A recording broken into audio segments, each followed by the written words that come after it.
short notes on freon gas.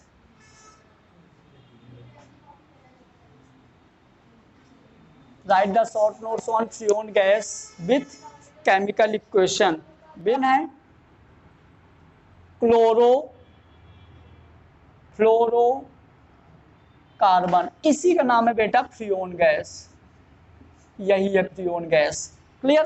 तो जब हम क्या करते हैं, कार्बन टेट्राक्लोराइड किसकी, कार्बन टेट्राक्लोराइड की एंटीमनी फ्लोराइड, एस डी यानी एंटीमनी, एफ यानी हम इसको बोल देंगे एंटीमनी ट्राइफ्लोराइड। जब कार्बन टेट्राक्लोराइड की एंटीमनी ट्राइफ्लोराइड से हम रिएक्शन कराते हैं तो हमको क्लोरोफॉर्म मिलता है। अब ये हो गया एंटीमनी ट्राइफ्लोराइड, तो एंटीमनी ट्राइक्लोराइड, एंटीमनी ट्राइक्लोराइड बन ही जाएगा ये एंटीमनी ट्राइक्लोराइड। भाई ये याद रखो, ये यहाँ नहीं, ये बायो वालों को भी काम आता है, ये शॉर्ट नोट्स बायो में भी आता है इसका, क्योंकि वो जो हम इवोल्यूशन वाला पढ़ते हैं ना, जहाँ पे पोल्यूशन वाला चैप्टर है, ये तुम लोगों को वहां भी मिलेगा, chemistry in everyday of life. जब तुम लोग पढ़ोगे ना एयर पोल्यूशन, तो ये आएगा, तो मैं बोलूंगा कि मैं इसका डिटेल केमिस्ट्री में पढ़ा दिया हूँ वहां पे, ये इसका डिटेल है। अपने को क्या याद रखना है कि यदि हमको फ्रीओन गैस बनाना है तो कार्बन टेट्राक्लोराइड को एंटीमनी फ्लोराइड से रिएक्शन कराएंगे तो हमारा क्लोरोफ्लोरोकार्बन बनेगा, जो हमारा फ्रीओन गैस होता है। इतना याद करना पड़ेगा अपना, इसका कोई लॉजिक ही नहीं है। क्लियर हुआ। और ये जो हमारा होता है ओजोन लेयर के लिए डैमेज करता है, ओजोन लेयर को। 4 गैसेस होती है ओजोन लेयर को, कौन कौन सी, कार्बन डाइऑक्साइड, क्लोरोफ्लोरोकार्बन, मेथेन और NO2। इनमें से सबसे ज्यादा 60% रेशो कार्बन डाइऑक्साइड का होता है, 14% रेशो इसका रहता है, 6% रेशो NO2 का रहता है, कुछ 1 से 2% और मेथेन वगैरह का रहता है। ऐसे क्लियर हुआ। तो इसके अंदर पहले लिखो आप लोग क्लोरोफ्लोरो, मतलब फ्रीओन के अंदर ही लिखना है, जैसे लिख दिया हेडिंग क्वेश्चन बना के लिख देना। अब सीधे आंसर लिखो, लिखो आंसर में क्लोरोफ्लोरोकार्बन, इसका एक और नाम है, देखो ऐसे, इधर देखो, हाँ CFC लिखो। Chlorofluorocarbon compound of methane, chlorofluorocarbon compound of methane, chlorofluorocarbon compound of methane and ethane, and ethane is collectively known as, is collectively known as, is collectively known as freon, is collectively known as freon. They are extremely stable, they are extremely stable, they are extremely stable, unreactive, non-toxic, unreactive, non-toxic, unreactive, non-toxic, non-corrosive, non-corrosive and easily liquefied gases, and easily liquefied gases, easily liquefied gases. Next point, chlorofluorocarbon is one of the most common, chlorofluorocarbon is, chlorofluorocarbon is one of the most common freon in, one of the most common freon in industrial use.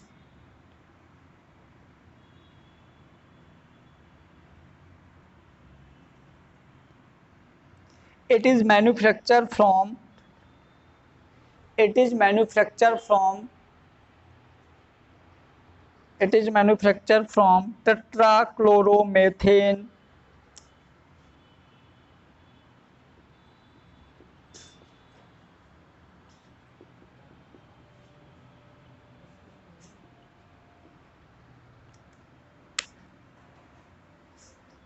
It is manufacture from tetrachloromethane by Swarts reaction, SWARTS, Swarts reaction.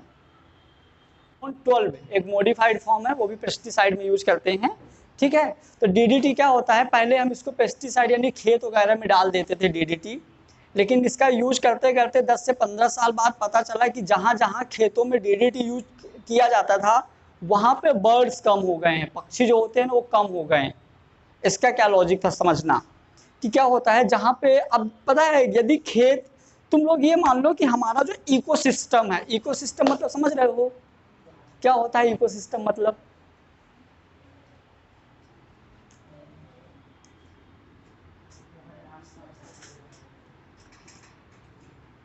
Ecosystem मतलब क्या? सही बोल रहे हो ना?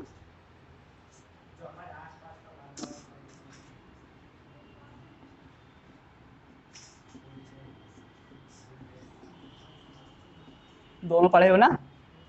ठीक है, तो देखो सबसे पहले हो गया बेटा, इधर रख दो टेबल में। देखो फूड चेन और फूड वेव और इकोसिस्टम, तीनों चीज समझो, तीनों में इसका बड़ा रोल है। क्लियर?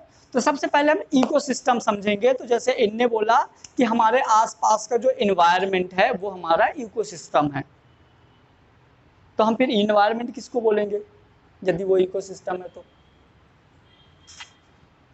हेलो, इकोसिस्टम मतलब क्या? हिंदी में बता दूं इसको क्या बोलते हैं?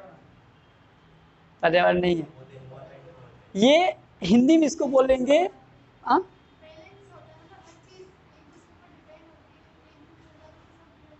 मतलब पता है फील सब लोग कर लियो, पता सबको है, लेकिन सब लोग बोल नहीं पा रहे हो क्या है। चीजें तो पता है। जैसे इकोसिस्टम को हिंदी में बोलते हैं पारिस्थितिक तंत्र। और खतरनाक हो गया क्या? पारिस्थितिक इकोसिस्टम मतलब समझो, मैं एक प्यारी सी डेफिनेशन बोलता हूँ। किसका? ये ठीक है। अब देखो जैसे इकोसिस्टम में मैं बोलूंगा, एक एक लाइन में डेफिनेशन बोलूंगा, देखना पूरा का पूरा आ जाएगा। कितनी प्यारी डेफिनेशन है। Relation between living and non living is called ecosystem.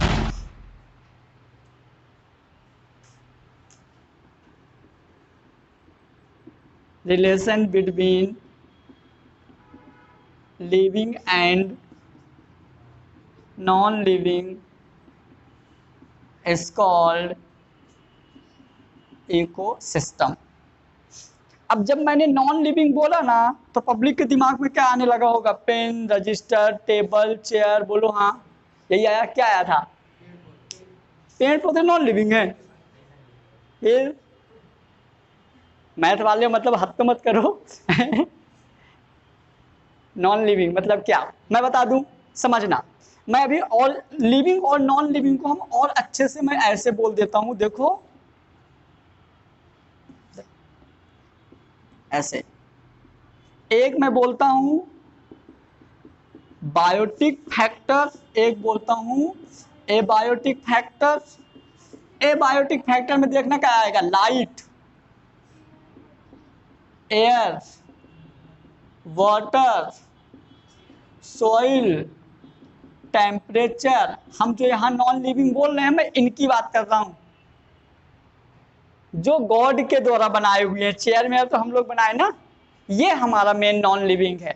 Living में दो लोग आएंगे, एक आएगा प्रोड्यूसर जो खाना बनाएगा, एक आएगा कंज्यूमर जो खाना खाएगा।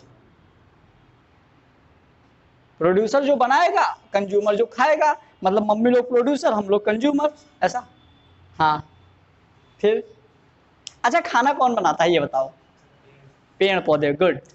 तो या तो पेड़ पौधे प्रोड्यूसर, यानी कि सारे के सारे पेड़ पौधे प्रोड्यूसर हैं, उसके बाद जो है वो सब कंज्यूमर हैं।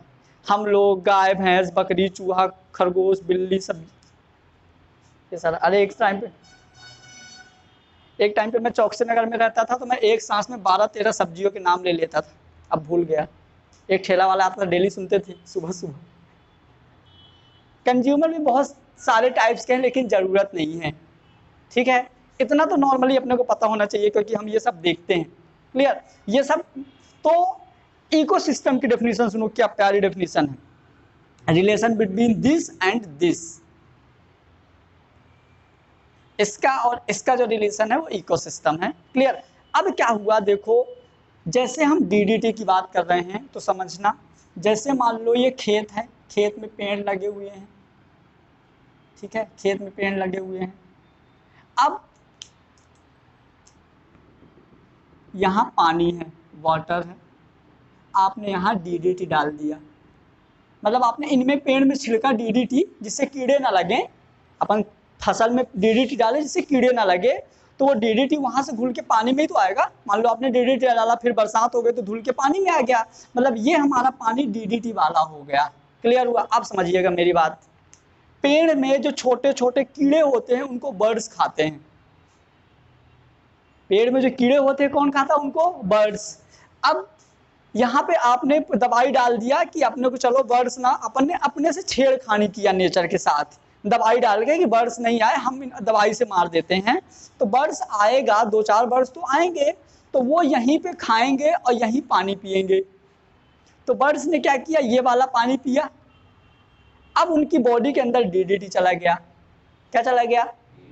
अब जब उनके बॉडी के अंदर डीडीटी चला गया, वो मान लो अंडे दिए अपने घोंसले में, बर्ड ने क्या दिया, मान लो एग, उनने अंडे दिए।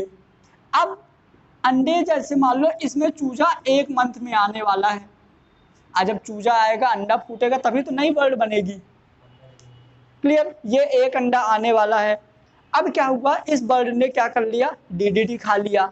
डीडीटी खाने के बाद डाइक्लोरो डाइफेनिल टेट्रामेथेन खाने के बाद, डीडीटी खाने के बाद उसकी जो अंडे की बाहर की जो लेयर है ना, कैल्शियम कार्बोनेट, वो कमजोर हो जाती है, पतली हो जाती है। तो ये 1 महीना ना होते जैसे 20 दिन हुआ होगा, तैसे ही अंडा फूट गया। फूटना कब था? 1 महीने में, लेकिन कितने दिन में फूट गया? चूजा डेवलप ही नहीं हो पाया, मर गया यहीं पे। ऐसे कर करके 10 साल, 15 साल, 20 साल, 25 साल होते होते आज ये हाल हो गया है, अपने इंडिया में सिर्फ 10 से 12% बर्ड्स बचे। कुछ दिन बाद यदि यहाँ यही रह गया ना, ऐसी केमिकल यूज होता रहा, तो यहाँ से बर्ड खत्म ही हो जाएंगे।